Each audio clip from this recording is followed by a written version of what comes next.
and welcome to Do It Like a Dancer. Today I'm going to be tackling one of the biggest questions that beginning dancers ask me, which is, how do I get less stiff?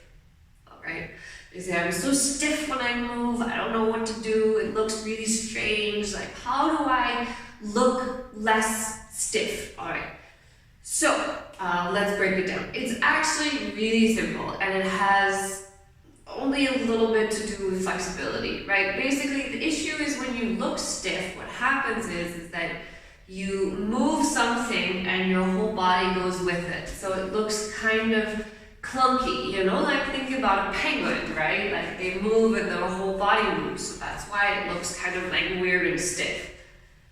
The secret to looking not stiff is really, really simple.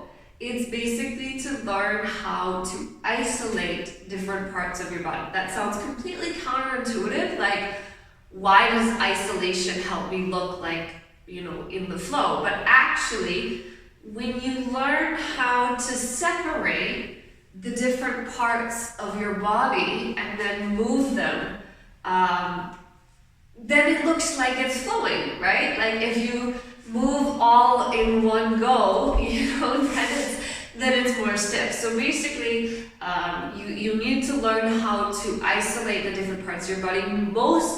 Most importantly is your upper half from your lower half, right? To be able to do these kind of isolations, right? If you've never done it, honestly, like it looks really simple, but if you've actually never done this, I do this with my beginning dancers and I'm like, whoa, how do you do this? You know, it's like their whole body goes, their shoulders go, like it's quite interesting because if you've never tried it, like it's something totally different. So you have to really specially learn how to do these isolations where you separate the upper body from the lower body, you know, going forwards and back as well, where my hips and legs are not doing anything, but the upper body is moving, right? I've talked about this a little bit in one of my other videos about articulating the spine, which you can see here. But basically, you also, so, you know, if you know how to isolate the different parts of your body and move them one at a time, right? Suddenly, the stiffness completely disappears, right?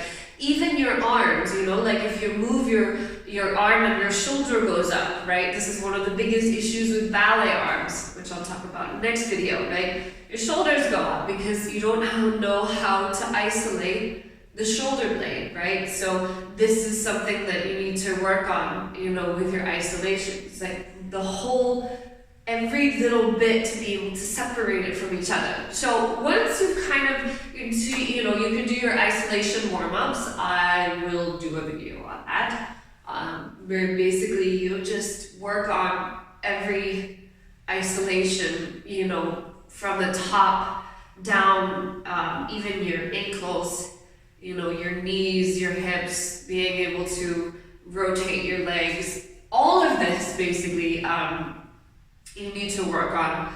And then you also need to work on like doing different things with your lower body and your upper body, right? So something that beginning dancers really struggle with, like, is if your legs are doing something, like going in a square like this, a basic jazz square, to be able to separate and do something completely different with your arms that is maybe flowing, whereas like if your leg is doing something like this, to be able to flow the upper arms, right? So it's kind of taking, again, it's isolating, it's taking the lower body separate from the upper body. So basically that's really all, is just learning these isolations and then working on being able to move your lower body differently and your upper body differently at the same time. So there's a bunch of different exercises that you can do, but generally speaking, I think the first step, the base level, is working on these isolations, and do it in a mirror.